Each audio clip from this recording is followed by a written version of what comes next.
Adik-adik matrikulasi, dah tahu ke macam mana nak dapat sijil lepas habis study nanti? Mari saya share cara mohon. Ada 4 kategori permohonan dan setiap kategori berbeza caj perkhidmatan. Yang pertama, untuk yang mohon kali pertama bagi lepasan sesi 2015, 2016 dan sebelumnya, tak ada bayaran dikenakan. Untuk yang mohon kali kedua dan seterusnya, bagi sijil yang hilang atau rosak, caj RM50 setiap permohonan. Yang nak mohon terjemahan sijil, caj RM50 dan untuk terjemahan transkrip akademik pun kena caj RM50. Pastikan ada dokumen borang permohonan BMKPM SP01, salinan MyCard pemohon yang disahkan Pegawai Kerajaan Kumpulan A dan salinan resit pembayaran kecuali untuk yang nak mohon kali pertama. Hantar permohonan sama ada melalui email di sijil.matrikulasi@bm365.matric.edu.my atau serah tangan di kaunter Aras 6 bahagian matrikulasi atau pos ke alamat ni. Pos untuk tengok lama sikit.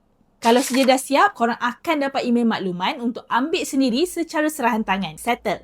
Share video ni dekat kawan matrikulasi korang, okey? Follow isnatra.my untuk info best macam ni setiap hari.